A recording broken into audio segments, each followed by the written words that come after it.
নৈরাজ্যের বাংলাদেশে ফের হিন্দুদের ওপর আক্রোশ। বাংলাদেশের সংবাদপত্র ডেইলি স্টার সূত্রে যেমনটা জানা যাচ্ছে, চট্টগ্রামী বাক্স মন্দিরে যা থাকে তা লুট গিয়েছে, সেই সঙ্গে বিগ্রহের গয়না লুট করা হয়েছে।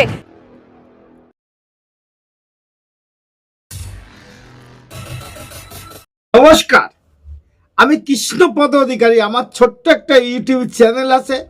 চ্যানেলটার নাম don't care, Facebook page Krishna Krishna. বাংলাদেশের একটা মূর্খ গণ্ড, একটা অন্ধ কিনা জানি না, কারণ আমি এই কথা বলতে বাধ্য হচ্ছি। সেখানে দাঁড়িয়ে আমি আপনাদের কাছে একটা উপমায় দিচ্ছি যে বাংলাদেশে যারা দক্ষিণ এলাকায় বসবাস করে সেখানে আমার যথেষ্ট অভিজ্ঞতা আছে, এবং সেই অভিজ্ঞতার পরে একটা কথা আপনাদের কাছে শোনাতে যাচ্ছি। যখন বৈশাখ জ্যৈষ্ঠী মাস আসে তখন দেখবেন যে নতুন জল পেলে কিছু মাছ, সেই মাছটা আমাদের দক্ষিণ এলাকার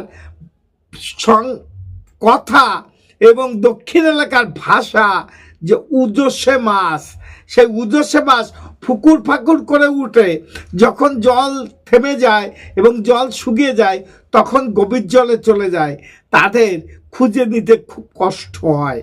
সেই জায়গায় দাঁড়িয়ে আমি এই কথাটা কেন বলছি, সেই গভীর জলের মাছের তুলনা কেন দিলাম, এখন বাংলাদেশের যে পরিস্থিতি, সেই পরিস্থিতির শিকার সনাতনীরা হয়েছে। আপনারা জানেন কি জানি না, সেখানে দাঁড়িয়ে কিছু কিছু গণ্ডমূর্খরা যে সমস্ত ভাষা দিচ্ছে আর যে সমস্ত প্রতিবাদ জানাচ্ছে সোশ্যাল মিডিয়াতে এসে, ধিক্কার জানায় এই প্রতিবাদ। কারণ উচ্চিংড়িরা কতটুক লাফাতে পারে জানি না, কিন্তু আমরা ভারতবর্ষে যে সনাতনীরা আছে, বাংলাদেশে যে সনাতনীদের পরে যে অত্যাচার অনাচার হচ্ছে তার তীব্র প্রতিবাদ করার জন্য আমার এই ভিডিও। এই সমস্ত উচ্চিংড়িরে আগামী দিনে কি পরিস্থিতি হবে দেখে নেবেন আপনারা, কারণ আমিও চাই যে উচ্চিংড়িরা যেখানে গভীর জলে চলে যাক। সেই দিন আগামী দিনে আসছে।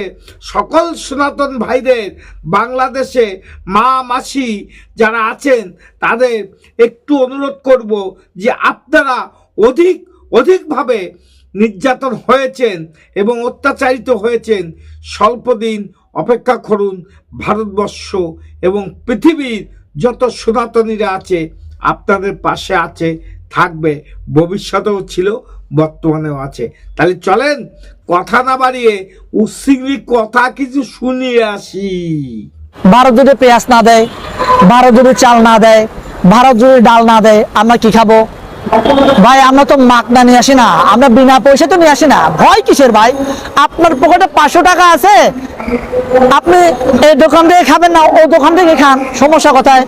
ভারত তো একটা দোকান, যদি আমি বাণিজ্যিক ভাবে ধরে নেই, যদি ওরা আমাদেরকে ভিসা নীতি বন্ধ করে, আমাদের বাংলাদেশের অর্থনীতি আরো চাঙ্গা হবে। শুভেন্দু বাবু, আমি কিন্তু আমার ঘাট থেকে নেমে আপনাকে পাড়া দিয়ে মেরে ফেলবো। ওইখানে আমাকে মারতে হবে না, আমার বাংলাদেশের মানুষকে মারতে হবে না, আপনাকে আপনার কলকাতার মানুষরাই পাড়া দিয়ে মেরে ফেলার জন্য দাঁড়িয়ে গেছে অলরেডি। ভারতের অনেক নেতা আপনার বিরুদ্ধে দাঁড়িয়ে গেছে, আমরা দেখেছি। কিন্তু আপনার ভারতে আপনার রাজনীতি আপনি হারাবেন। সময় থাকতে ভালো হয়ে যান। হাসু আপাকে আপনারা আশ্রয় দিয়ে উস্কায়েন না ভাই, সম্পর্ক ভালো রাখেন, আমরা আপনাদের সাথে সম্পর্ক ভালো রাখবো। আপনারা যদি শুভেন্দু বাবু আপনি যদি পারেন আমার বাংলাদেশকে আবার পাকিস্তানে নিয়ে যান, পাকিস্তানের সাথে পশ্চিম পাকিস্তান আর পূর্ব পাকিস্তান এক করেন। শুনলেন তো এই উচ্চিংড়ির কথাবার্তা, যে পাকিস্তানে নিয়ে যান। স্বপ্ন দেখেছ? তুমি কি স্বপ্নে দেখেছ? আমি তুমি বলে বললাম বলে রাগ করবে না, কারণ আমার হয়তো বা ছোট ছেলের বয়সী তুমি, তার জন্য তোমাকে তুমি বলে বললাম। স্বপ্ন সব দিন স্বপ্ন হয়ে থাকে, সেটা বাস্তবে হয় না। তুমি যে সোশ্যাল মিডিয়ায় এসে বড় একটা ফেমাস হতে চেয়েছো, বড় হিরো হতে চেয়েছো, তোমাকে হিরো থেকে জিরো এই সনাতনীরা করে দেবে আগামী দিনে। শুনে রাখো, তুমি যে জায়গায় যে অবস্থায় থাকো না কেন, আমরা সনাতনীরা তোমার মতন উচ্ছৃঙ্গিকে ভয় পাই না, কারণ সোশ্যাল মিডিয়াতে লম্ফজম্প কম মারো। আগামী দিনে কোনো লম্ফজম্প মারবে না, তোমাকে বলে দিলাম। সাবধান হয়ে যাও, কোথায় পালাবা আর কোথায় থাকবা অবস্থান করো, এখন থেকে খোঁজা শুরু করো। তৈরি হয়ে গেছে সনাতনীরা, সেখানে দাঁড়িয়ে তোমার এই লম্ফজম্প আমরা ভয় পাই না। আমার চ্যানেল নাম don't care, Facebook page Krishna Krishna. যদি ভিডিওটা ভালো লাগে লাইক শেয়ার কমেন্ট করবেন। আর এই সমস্ত অপদার্থদের কি বলবেন রেখে গেলাম আপনাদের কাছে। নমস্কার, টাটা। Madam, when sorry.